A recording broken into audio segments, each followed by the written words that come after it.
एक गांव में भोलू नाम का एक नौजवान लड़का रहता था। जैसा उसका नाम था वैसा ही उसका स्वभाव भी था, एकदम भोला।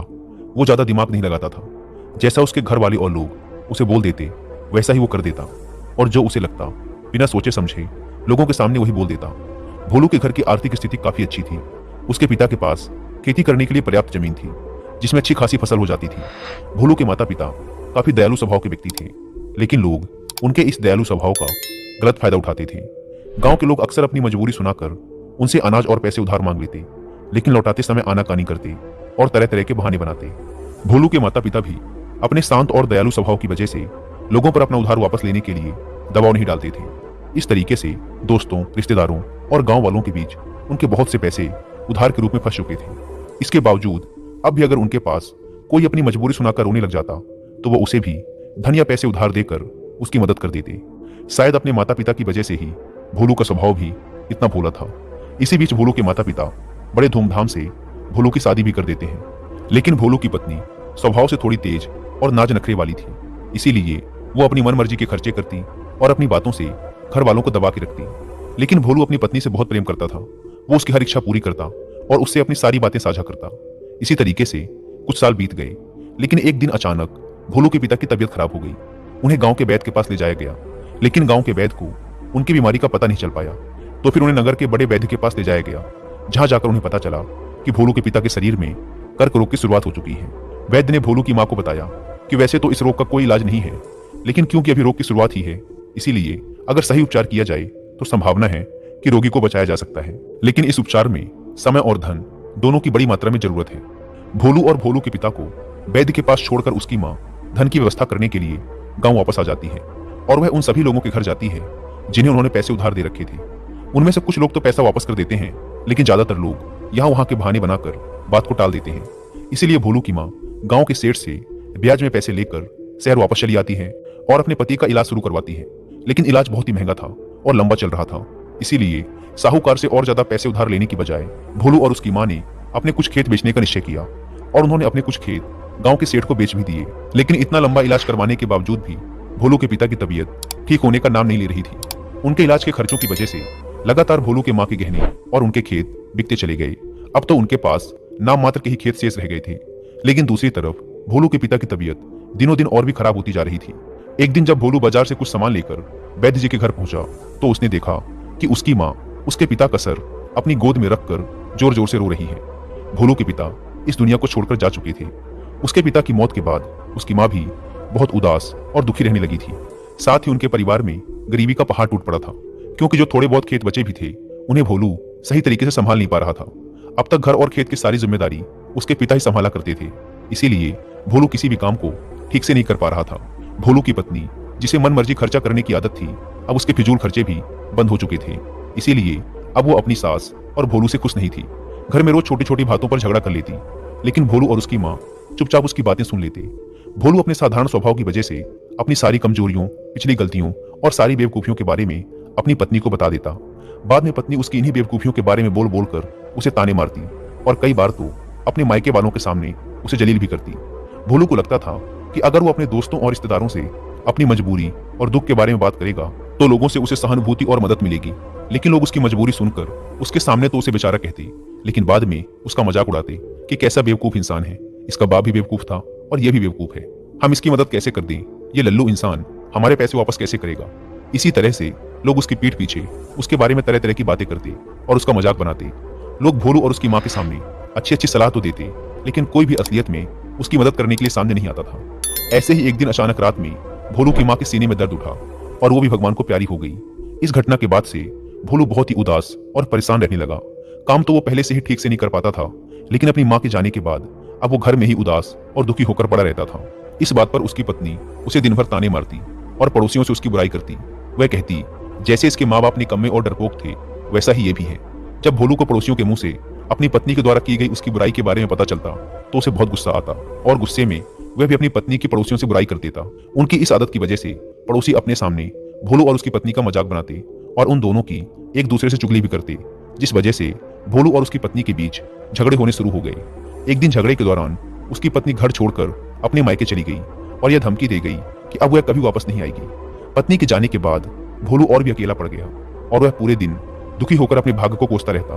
कई बार तो उसे विचार आता कि अब आत्महत्या ही कर लेता हूँ, लेकिन फिर वह कुछ सोचकर रुक जाता। कुछ समय पहले तक जो लोग भोलू को अपना दोस्त, रिश्तेदार और पड़ोसी बताकर मीठी मीठी बातें करते और उसके पिता से सहायता मांगते थे, आज वही लोग भोलू को मजाक उड़ाते और उसे पागल कहते। अंदर से दुखी और पूरी तरह से टूट चुका भोलू बस किसी तरह से अपना जीवन काट रहा था। लेकिन एक दिन भोलू के गांव में एक बहुत ही प्रसिद्ध महात्मा आते हैं। जब भोलू को उन महात्मा के बारे में पता चलता है तो वह सीधे उनके पास जाता है और उनके चरणों में गिरकर रोने लगता है। महात्मा भोलू को उठाते हैं और उससे उसके इस असीम दुख का कारण पूछते हैं। तो भोलू अपने परिवार की सारी कहानी महात्मा जी को कह सुनाता है।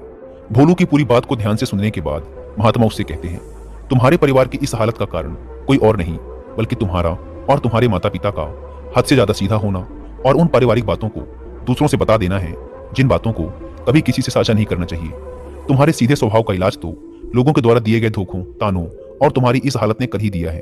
लेकिन आज मैं तुम्हें उन 7 बातों के बारे में बताऊंगा जिनके बारे में तुम्हें किसी से भी बात नहीं करनी चाहिए। भोलू पूरा ध्यान लगाकर महात्मा जी की बातें सुन रहा था। महात्मा जी ने कहना शुरू किया, पहली बात जो तुम्हें किसी से नहीं बतानी वो है तुम्हारे दुख और मजबूरी। ज्यादातर लोगों के जीवन में छोटा सा दुख और मजबूरी आई नहीं कि वो इसका ढिंढोरा पीटना शुरू कर देते हैं। लेकिन क्या दूसरों को अपना दुख और मजबूरी बताने से हमें उस दुख से छुटकारा मिल जाता है? नहीं, बिल्कुल नहीं। बल्कि ऐसा करने से हम लोगों की नजरों में एक कमजोर और मजबूर व्यक्ति साबित हो जाते हैं। ज्यादातर लोग मदद तो करते नहीं, लेकिन हमारे पीठ पीछे हमारी इस मजबूरी का उपहास जरूर उड़ाते हैं। जरा सोचो, दूसरों से अपनी मजबूरी बताने का क्या कारण हो सकता है? या तो हम अपनी मजबूरी बताकर सामने वाले की सहानुभूति हासिल करना चाहते हैं, या फिर उससे किसी प्रकार की आर्थिक मदद चाहते हैं। लेकिन अगर किसी ने तुम्हारी मदद कर भी दी तो फिर वो बदले में तुमसे इससे भी बड़ी मदद की उम्मीद रखेगा, और अगर तुम उसकी मदद नहीं कर पाए तो फिर वो मन ही मन तुम्हें अपना दुश्मन मानने लगेगा। और अगर गलती से भी तुमने अपनी मजबूरी अपने दुश्मन को बता दी तो वो तुम्हारी इस मजबूरी का गलत फायदा भी उठा सकता है, क्योंकि वह समझ जाएगा कि इस समय तुम कमजोर और मजबूर हो और तुमसे बदला लेने का यही सही समय है। इसीलिए अपने दुख और मजबूरी किसी के भी साथ साझा मत करो और लोगों के स्वभाव को पढ़ना सीखो, क्योंकि अगर तुमने लोगों के स्वभाव और नियत को गहराई से समझना सीख लिया तो तुम खुद को बहुत सी मुसीबतों से बचा सकते हो। वही कहा, दूसरी बात जो तुम्हें लोगों से साझा नहीं करनी वो है अपनी अतीत की गलतियां और भविष्य की योजनाएं। अतीत में जो भी गलतियां हमसे हो चुकी हैं, फिर चाहे वो हमारी बेवकूफी की वजह से हुई हो या फिर हमने जानबूझकर की हो, उन्हें किसी दूसरे व्यक्ति को नहीं बताना चाहिए, क्योंकि बताने से अतीत की गलतियां तो ठीक नहीं की जा सकती, लेकिन ऐसा करके हम लोगों की नजरों में उपहास का पात्र जरूर बन जाते हैं। हमारी अतीत की गलतियां पता चलने के बाद लोग हमें सबकी नजर से देखना शुरू कर देते हैं और लोगों का हम पर भरोसा भी कम हो जाता है, और कई मौकों पर तो लोग हम पर भरोसा करना ही छोड़ देते हैं। भले ही अब हम वो इंसान ना रहे हों जो उस समय थे जब हमने वो गलती की थी, लेकिन लोग फिर भी हमें हमारी उस अतीत की गलती के साथ ही जोड़कर देखेंगे, और ये एक चीज समाज में हमारी छवि को खराब करती है और एक भरोसेमंद व्यक्ति का दर्जा हमसे छीन लेती है।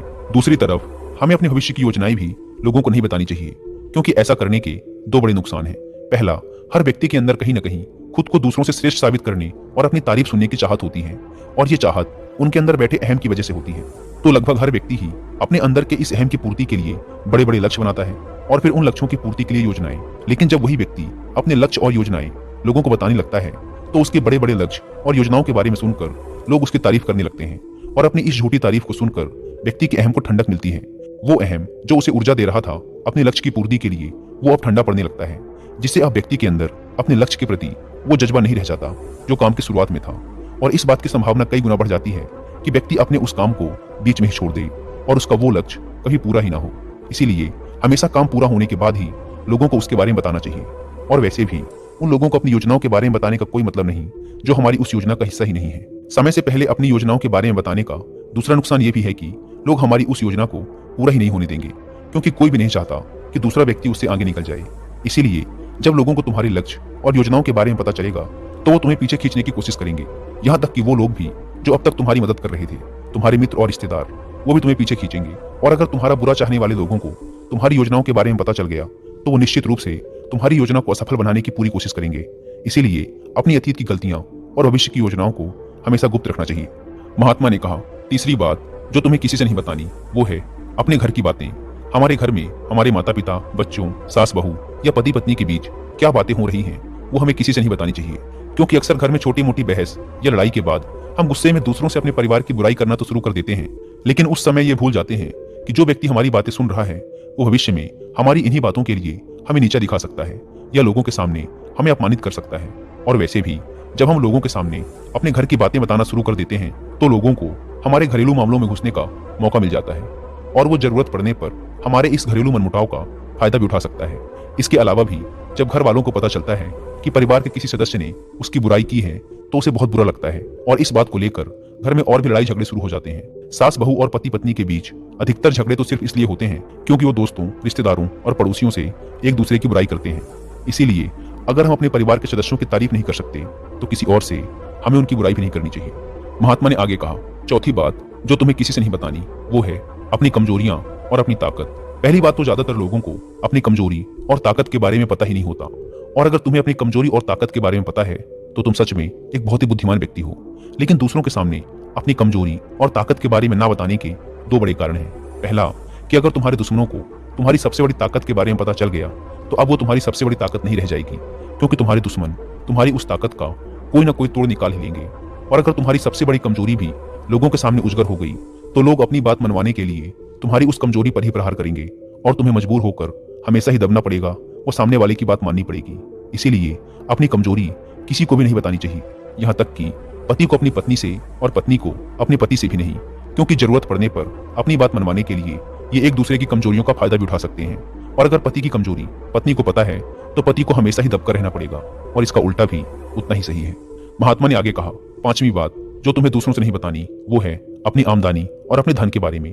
अब किसी से अपनी आमदनी के बारे में ना बताने का क्या कारण हो सकता है? तो इसके दो बड़े कारण हैं। पहला कि अगर हमारी आमदनी कम है और लोगों को इसके बारे में पता चल गया तो वो जरूरत पड़ने पर कभी भी हमारी आर्थिक मदद नहीं करेंगे और हमसे दूर भागेंगे, क्योंकि समाज में एक गरीब व्यक्ति की आर्थिक मदद करने से हर व्यक्ति डरता है।